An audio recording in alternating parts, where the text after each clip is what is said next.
क्या हाल है दोस्तों। Welcome back to movie story breakdown. The boys के तीनों सीज़न कवर हो गए हैं। सीज़न 1, सीज़न 2, सीज़न 3 के रिकैप्स ऑलरेडी चैनल पर हैं, लिंक्स डिस्क्रिप्शन में है।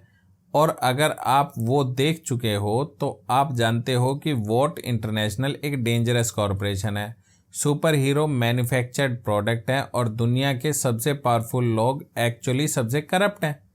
अब आज हम एक स्पिन ऑफ कवर करने वाले हैं, जेन वी सीजन 1। टाइमलाइन के हिसाब से ये द बॉयज सीजन 3 के बाद की दुनिया है, लेकिन ये स्टोरी नहीं चलती बुचर या होमलैंडर के आसपास। ये स्टोरी चलती है कॉलेज में, गडोल्किन यूनिवर्सिटी, दुनिया का सिर्फ एकमात्र यूनिवर्सिटी जो स्पेसिफिकली सुपर हीरोज के लिए बनी है। यहाँ फ्यूचर के द 7 मेंबर्स ट्रेन होते हैं, यहाँ पावर पॉलिश होती है और यहाँ जैसे हर बड़े कॉलेज में होता है, पॉलिटिक्स, सीक्रेट्स और बहुत सारा ड्रामा होता है। लेकिन यार ये नॉर्मल कॉलेज ड्रामा नहीं है। जब सुपर पावर्ड स्टूडेंट आपस में लड़ते हैं तो बिल्डिंगें टूटती हैं, और जब प्रोफेसर कुछ छिपाना चाहते हैं तो सीक्रेट्स लिटरली अंडरग्राउंड होते हैं। तो चलो गडोल्किन यूनिवर्सिटी में एनरोल करते हैं। एपिसोड 1। हमारी स्टोरी शुरू होती है मैरी मॉर्यू से। मैरी एक हेमोकेनेटिक है, मतलब वो अपने खून को कंट्रोल कर सकती है। Sounds cool right? लेकिन जब ये पावर पहली बार मैनिफेस्ट हुई थी वो था उसका फर्स्ट पीरियड, और उस वक्त एक्सीडेंटली उसके पेरेंट्स मर गए। सोचो एक सेकंड के लिए, 13-14 साल की बच्ची, कुछ समझा नहीं और वो अपने घर में अकेली रह गई। छोटी बहन एनाबेथ बची, लेकिन उसने मैरी को कभी माफ़ नहीं किया। दोनों के बीच एक दीवार खड़ी हो गई है जो आज तक है। 8 साल बाद मैरी गडोल्किन यूनिवर्सिटी में एक्सेप्ट हो गई है। First day, new chapter. वहाँ मिलती है अपनी रूममेट एमा मेयर से, जिसके पास साइज शिफ्टिंग पावर है, मतलब वो छोटी भी हो सकती है और बड़ी भी। और अपर क्लास में हैं Andrew Anderson, magnetism control, Jordan Li, gender fluid, power दोनों जेंडर में डिफरेंट है, और Kate Dunlap, tactical mind control, मतलब हाथ लगा के लोगों का दिमाग कंट्रोल कर सकती है। और नंबर 1 student Luke Riordan, pyrokinesis, fire power, popular, confident, लेकिन कुछ तो था जो ठीक नहीं लग रहा था उसके साथ। एक पार्टी में एंड्रे एक्सीडेंटली एक लड़की को घायल कर देता है।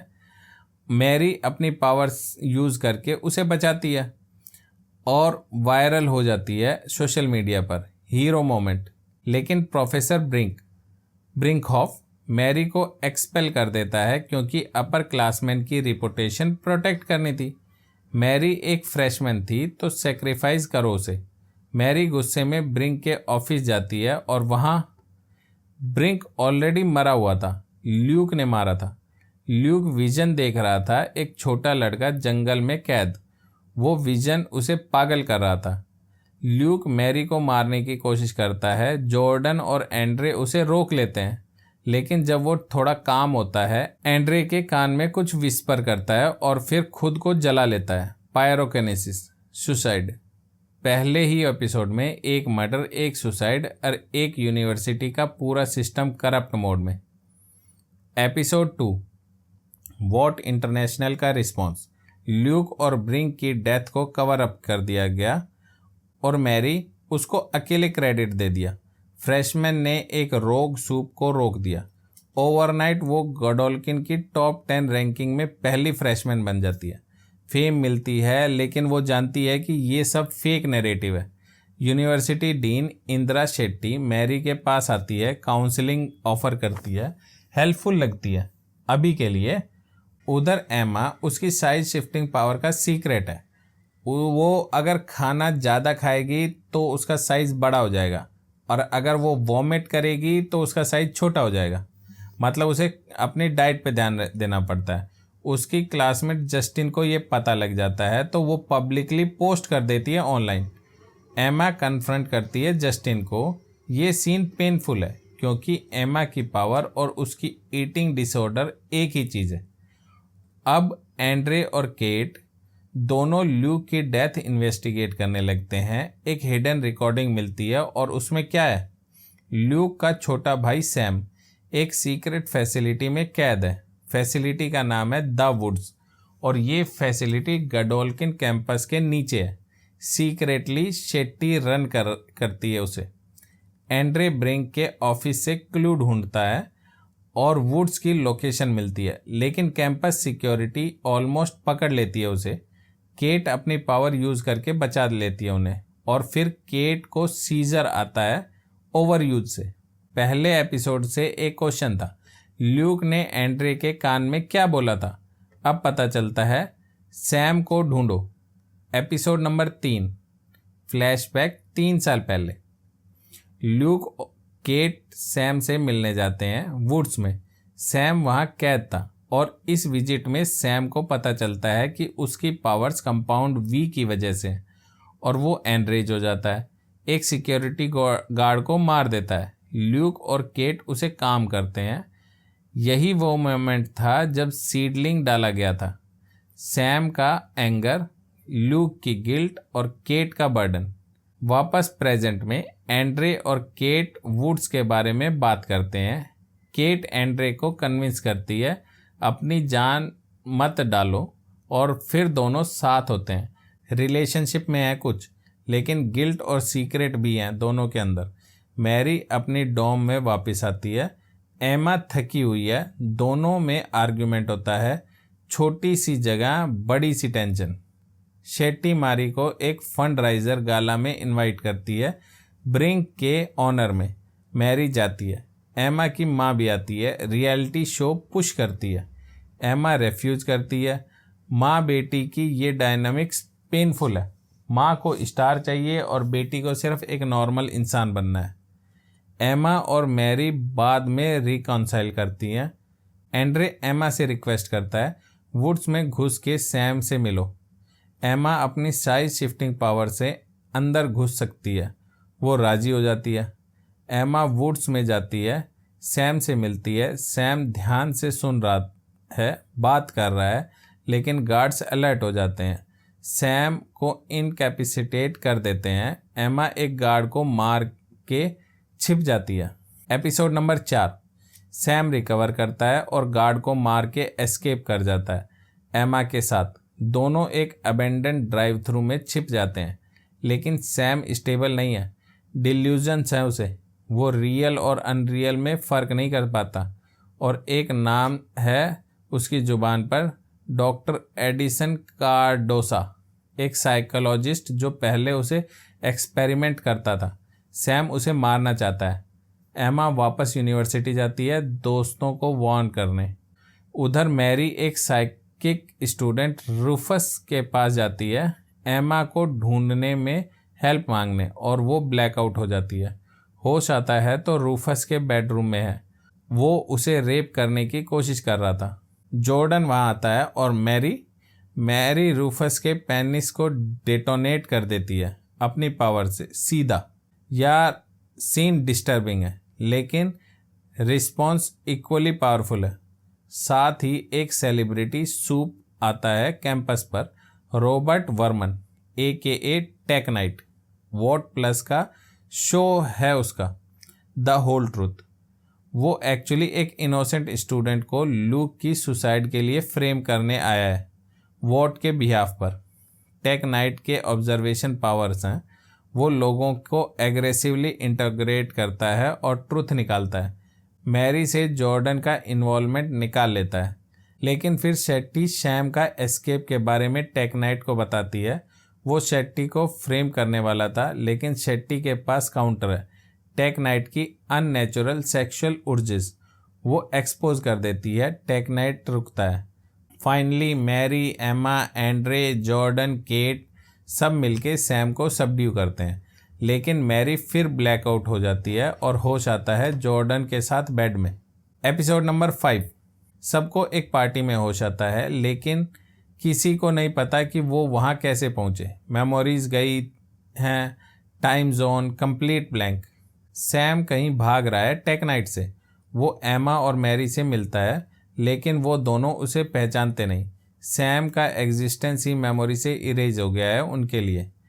कार्डोसा एक वायरस बना रहा है जो सुपर पावर्स कंट्रोल कर सकती है।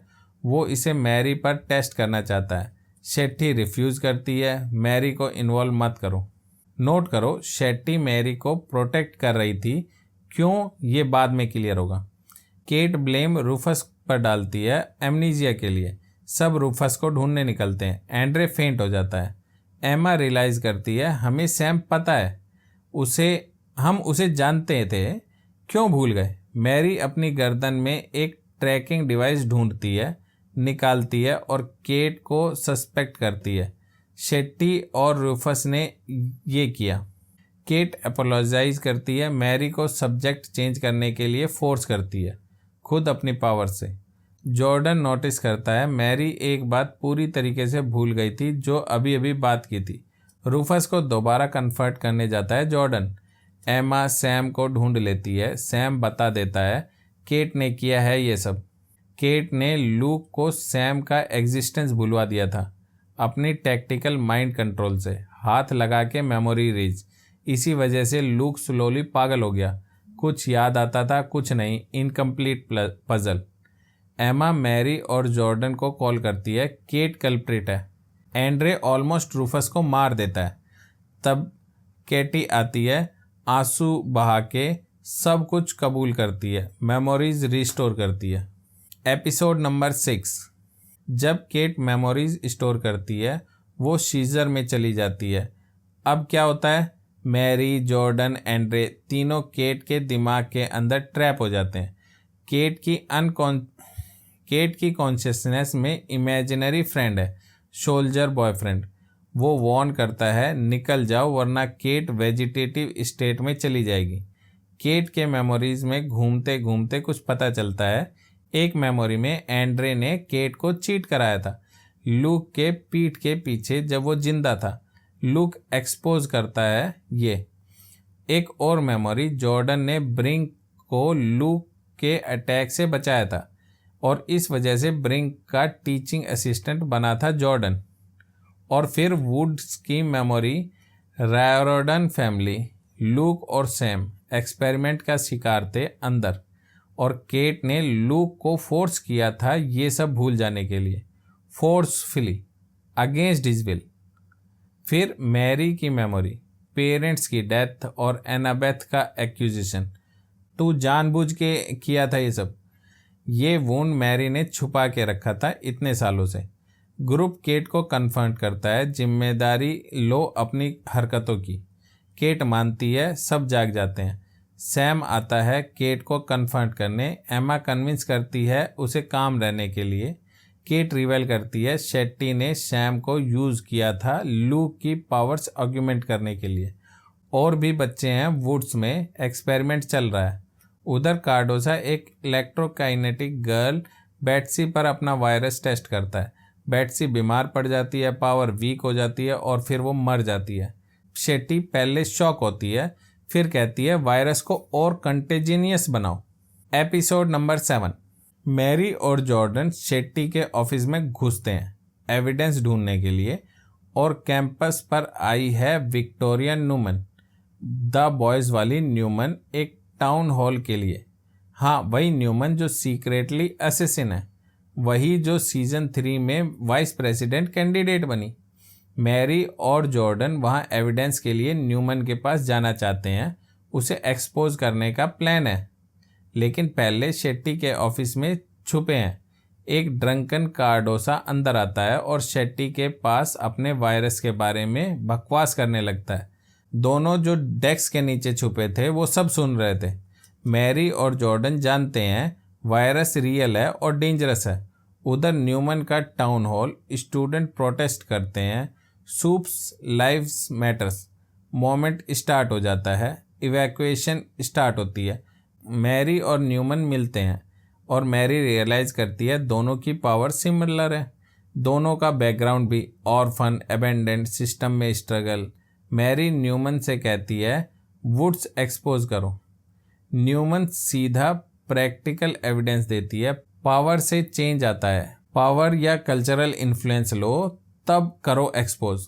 सीधा मैनिपुलेशन था यार। न्यूमन जानती थी मैरी क्या करेगी अगर उसे प्लेटफॉर्म मिल जाए, तो उसने मैरी को अपने कंट्रोल में रख के स्लोली गाइड करना स्टार्ट किया। केट शेट्टी को अपनी पावर्स से सुसाइड करवा देती है, पहले सच उगलवा के। वुड्स का क्रिएटर कौन था? थॉमस गॉडोल्किन, खुद यूनिवर्सिटी का फाउंडर। और शेट्टी का मोटिवेशन क्या था वायरस बनाने का? होमलैंडर ने एक प्लेन क्रैश में शेट्टी की फैमिली को मारा था। ये वायरस उसका रिवेंज था, दुनिया के सारे सूप्स को मारने के लिए। ग्रीफ ने एक औरत को मॉन्स्टर बना दिया था। और कार्डोसा न्यूमन से मिलती है, वायरस सैंपल देता है और न्यूमन कार्डोसा को मार देती है। नॉलेज स्प्रेड नहीं होनी चाहिए ना। Episode number 8। What CEO Ashley Barrett Godolkin के ट्रस्टी से मीट करती है। ल्यूक की सुसाइड को कैसे स्पिन करें, business as usual for Vought. लेकिन कैंपस पर केट और सैम वुड्स में वापस जाते हैं, बाकी कैप्टिव सूप्स को फ्री करते हैं और फिर उन्हें कैंपस पर नॉन सूप्स के खिलाफ लड़ने के लिए लीड करते हैं। टीचर, स्टाफ, नॉर्मल स्टूडेंट सब टारगेट बन जाते हैं। ये वो मोमेंट है जब केट, जो पहले विक्टिम थी, विलन बन गई। Marie, Jordan, Emma chaos contain करने की कोशिश करते हैं। मैरी की पावर और ज़्यादा बढ़ गई है इस एपिसोड में। वो ज़्यादा कंट्रोल, ज़्यादा प्रिसीजन दिखला रही है। सैम को लूक के हेलुसिनेशन आ रहे हैं। इमेजिनरी लूक उसे रोक रहा है, बता रहा है कि वो कैसे मारा, लेकिन सैम इग्नोर करता है। और केट सैम के इमोशंस डिस्ट्रॉय कर देती है अपनी पावर से। दर्द मत फील करो, सिर्फ लड़ो। एंड्रे बाप पोलैरिटी के बारे में पता चलता है, उसकी पावर की वजह से ब्रेन डैमेज हुआ है। एंड्रे खुद को संभालता है और पोलैरिटी का मेंटल लेता है फाइट करने के लिए। एंड्रे सैम को इनकैपेसिटेट करता है। केट जॉर्डन का ब्रेन वॉश करने की कोशिश करती है, लेकिन मैरी केट का लेफ्ट आर्म डिटोनेट कर देती है। Clean, brutal, effective. और तब होमलैंडर आता है।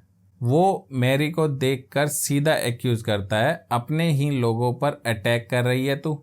नरेटिव ऑलरेडी सेट हो गया था। केट और सैम, जो असली अटैकर थे, वो गार्जियन ऑफ गॉडोल्किन बन गए, हीरोज। और Marie, Jordan, Emma, Andre villains बन गए। होमलैंडर मैरी पर हीट विजन यूज करता है और फिर कुछ टाइम बाद मैरी आंख खोलती है एक सील्ड हॉस्पिटल रूम में। जॉर्डन, एम्मा, एंड्रे सब वहीं पर ही हैं, कैद में कहीं और।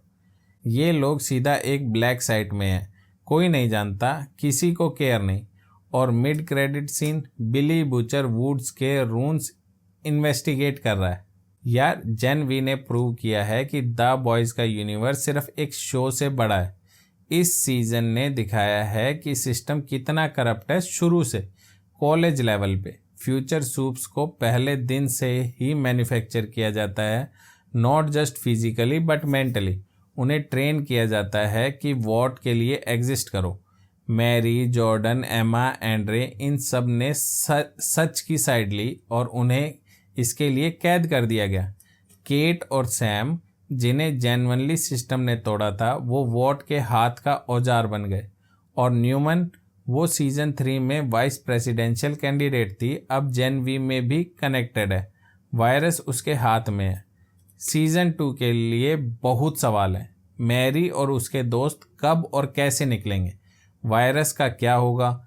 न्यूमन इसे यूज़ करेगी? सैम और केट, क्या वो हीरोज़ थे या विलन? बुचर वुड्स में क्या ढूंढ रहा था? अगर द बॉयज़ और जेन वी दोनों देख रहे हो तो ये सब एक बड़े पिक्चर्स का हिस्सा है और वो पिक्चर बहुत डार्क होती जा रही है। वीडियो अच्छा लगा हो तो लाइक करो, शेयर करो, सब्सक्राइब करो मूवी स्टोरी बैकग्राउंड को। बेल आइकन भी दबा दो भाई, वरना नेक्स्ट वीडियो मिस हो जाएगा। कमेंट्स में बताओ, केट का रिवेल बिट्रेयल फील हुआ या समझ आ गया था उसका प्रोस्पेक्टिव? दोनों साइड स्ट्रॉन्ग है ऑनेस्टली। मिलते हैं नेक्स्ट वीडियो में, तब तक रहो सेफ, रहो क्यूरियस। Peace out. मेरा ये चैनल सब्सक्राइब करें और मेरे हर अपडेट आपको मिले, इसके लिए बेल आइकन जरूर दबाइएगा। आप सभी को मेरी ढेर सारी शुभकामनाएं।